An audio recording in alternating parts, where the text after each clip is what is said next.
What you're hearing now is a Gayageum performance by Dr. Jocelyn Clark.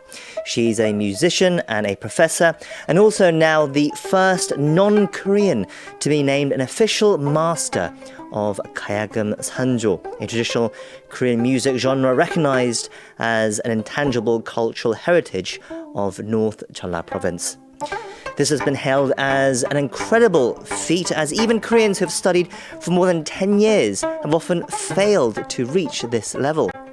Dr. Clark performs across the country while also passing on Korean traditional music to her students at Pai Chai University in Daejeon. And I'm delighted to say that she is back in the studio with us for another appearance on Korea24 to tell us about her latest achievement and more. Let's bring her in now. Hello, it's great to have you with us today. It's wonderful to be here. Thank you. So, well, Ms. Clark, this is your second time on the show, as I mentioned. You were last here on the show more than 6 years ago now, although that was before my time. But since then, you have recently become the first non-Korean master of Gayageum Sanjo. A huge congratulations. How do you feel? I feel great. I feel, surprised and relieved, and and then I see the next mountain in front of me. So it's short-lived, but it also feels. Actually, you know what it feels like? It feels like getting a degree in a university. That's what it actually feels like. So that's what it feels like. How have people around you reacted to it as well? Everybody's quite, happy about it. My teacher was happy for about one day, and now she's yelling at me again. So, a short day to celebrate, and then keep going on. Okay, so your training is in the Jeollabuk-do Intangible Cultural Heritage number 40, Gayageum Sanjo. Can you tell us a bit more what that means? What is Sanjo, and how does it differ from other styles of Gayageum music? So Sanjo was started to be developed about 200 years ago. It came out of, solos that were played in Shinawi. This is another kind of music, a group music. You can think of it in a way, I think people are more familiar with pansori. So you can think of it in a way as being pansori without words, like instrumental pansori. The modes and the rhythm patterns and all of that are pretty much the same as pansori. So it became in the 20th century the main virtuosic instrumental solo genre. So everybody has to play it in order to get into their university system, for instance, if they're going to go on to get a degree in the university. And it's the main sort of solo. It has been in the 20th century at least the main solo repertoire for most of the instruments that are popular in Jeollabuk-do. So Gayageum was the first to make Sanjo, and we have Komungo, Gayageum, Haegeum, Taegeum, Ajeng, Piri. Not all the instruments actually play Sanjo, sure, because Sanjo, you have to play a wide vibrato. So not all the instruments like singhwang or like hun or some of these other instruments, you can't really make traditional Sanjo on them. In the last years, they've been creating new Sanjo for instruments that were not included in the Sanjo pantheon, but it's not quite Sanjo. It doesn't have the same flavor as Sanjo, but it still uses this idea. Right, a lot of composers. Sanjo. Yeah, so Sanjo was originally a pejorative term that the court musicians used to the folk musicians. And when Sanjo was first being developed, it was called hutun karak, means just like scattered melodies. So usually it's translated as scattered melodies. Over time, as Sanjo became more and more developed and more and more composed in a way, less improvised and more composed, especially when during the Park Chung-hee era that they set up this national treasure system. At this time, the national system was established, the different schools were established, and the Sanjo became more and more fixed. So it became more and more of a composition, more and more art music. Okay. And then how do you become a master of Gayageum Sanjo? What is that process like? So I'm not really a master. I'm a licensee in the system. And in order to do that, your teacher needs to be a treasure, a intangible cultural human asset. So if you're in the system, then if your teacher is one of those designated people, then you have to get permission from your teacher when they're ready, when they say that you can do it. So then you apply to the government. You have to show that you're an active performer. You have to show all these kind of things on paper. The exam itself, you walk in front of 3 judges from around the country. And they, in the case of my Sanjo is about 75 minutes long, a little bit shorter than that.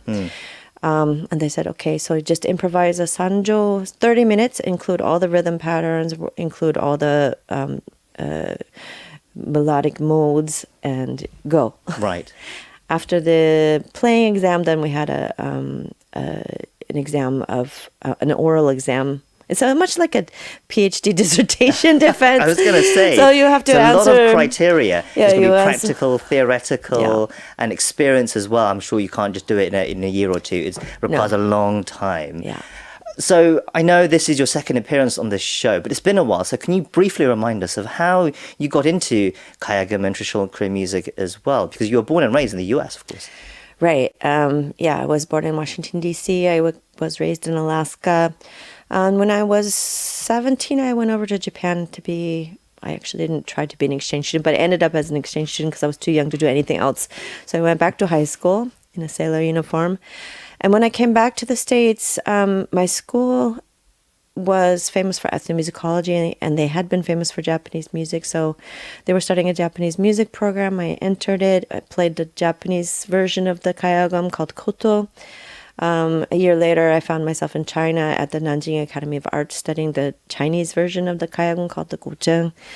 And then I heard, of course, that there's something like this in Korea. Right. So I really came for the shape of the instrument.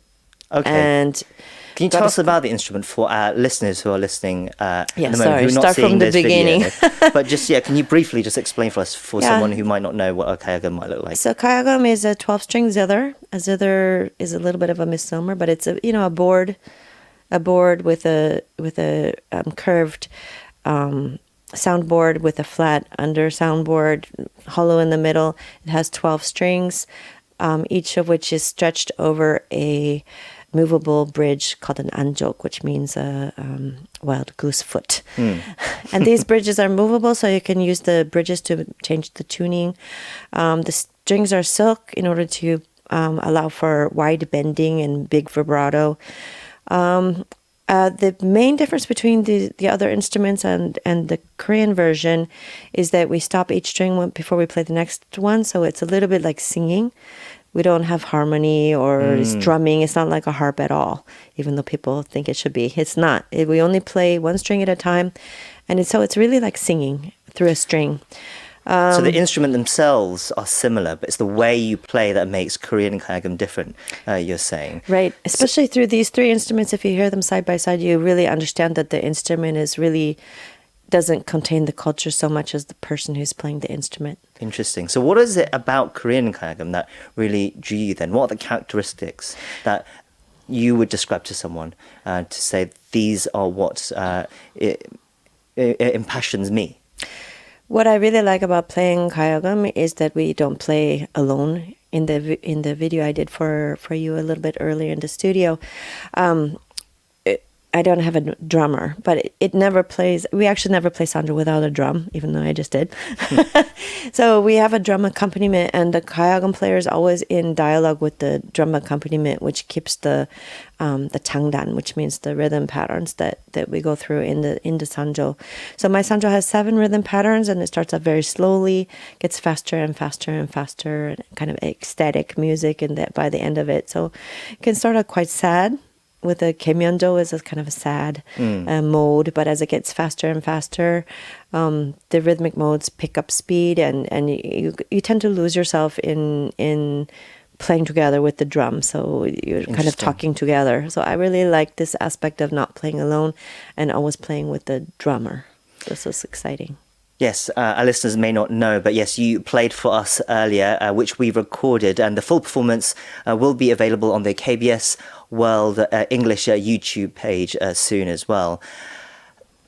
How difficult is it to play the Gayageum? How difficult to master? Was it challenging for you? Yes. One of the reasons why it's challenging is because I didn't know the rhythm patterns was coming in. And I also didn't know what the Gayageum was trying to say aesthetically. It's quite different than the Japanese instrument and the Chinese instrument and the Vietnamese instrument and the Mongolian instrument, which all has this kind of instrument. As I said, it's quite in dialogue with the drum. So if you don't know the rhythm patterns, you don't even know where to clap. This often happens now with Korean audiences who've lost touch with Korean traditional music. They try to clap along, but it's always not with the rhythm. So they're clapping in 4/4 time, Western style clapping, but it doesn't go with the rhythm pattern. And this was also the same for me when I first started. I didn't know how to count. With you can count it, you can read the notes and all that, but how to really feel it and where to put the accents, where, it really speaks differently than Western music. So this is what's interesting to me about it. And I tend to also ride the rhythm and forget myself. It sounds like then a teacher is really important when it so comes you're asking to... about I forgot what you asked. I forgot what you asked. But yeah, no, it sounds like a teacher is very important then. It's to very learn important. The Gayageum, especially as Sanjo understand. That has to be passed down. It can't just be learned off a book or something like that. No, and when things, as you progress, you think you did it and you didn't do it, and then you've listened years later and you think, oh my God, but as you're doing it, you think you're doing it right? So it takes a long time to acquire what they call an ear, right? Like 귀가 맑다. So to be able to hear the thing that you're actually trying to do, because there's so much interference from Western music, even in Korea now. All we hear is K-pop on the radio, right? But it's also incredible as well because you've been playing the Gayageum for how many years now? More than 30. More than 30 years, but you still have a teacher and the teacher's still telling you off. And not just me, I'm not the oldest student, Right. We all still going to our teacher, and she's in her 80s now, so I don't think we have another 30 years that we can study with her. But we're all still learning from her, and we're all keep having to correct ourselves and try to get the really flavor of what she's trying to convey to us, that from her own knowledge. And she comes from a time where this was kind of more normal music. She could be really immersed, and I think it's harder and harder to be immersed in 국악, and therefore the sounds and the intervals and the rhythm, everything's a little bit starting to slip. Interesting. Okay. And you're a student, but you're also a teacher yourself. You're a professor at 백제대학교. 백제대학교, sorry. You introduce Korean students to traditional Korean music. That is so interesting in itself as well. How do you find that? Every year it's different because the students' knowledge of 국악 becomes less and less and less, and they become less and less and less connected to it at all. So most of my students, they haven't seen the instruments up close. In fact, this isn't just a problem for Korean instruments. This is a problem for instruments at all. Most of these students sort of went through school during the COVID era, so their experience of music is through their phones. It's not through. So they're quite curious about how this wooden instrument and silk strings makes a sound. Actually, if you go to Seoul National University, everybody's, I think, played violin and piano since they were kids. But my students are a different, from a different place and a different background. So some of them do play music, but a lot of, they don't have a lot of experience going to live shows. Sure. Sai came to our school a few weeks ago. But that's a different kind of concert than hearing natural materials make sound. You said in the past your role is to promote Korean music to Koreans inside Korea. Can you tell us more about that? Why has that become your goal, and how do you plan to do that? Why is that important, do you think? If I'm playing in the West, I'm considered just inauthentic from the bat, so it doesn't really make sense. But here, especially with having become isuja, there's a kind of how do you say 인중하다? There's a kind of having passed the exam. I think that it causes people who don't like 국악, or not interested in 국악, to look at 국악 again. And I think that's kind of important because people have pretty much a lot of people have dismissed, not interested. If kugak comes on the radio, they change the channel. So people don't really listen to kugak. And I'm hoping through getting this license that I can be one of the people who helps offer people a second glance at kugak, a second listen. Yes, you're a real pioneer in that way, and I would say. It's been fascinating to talk to you today. We're out of time, so we're going to have to leave it there, but it's been an absolute pleasure. We've been talking to Jocelyn Clark, the first non-Korean master of Gayageum Sanjo. It's been great to have you with us today. Thank you.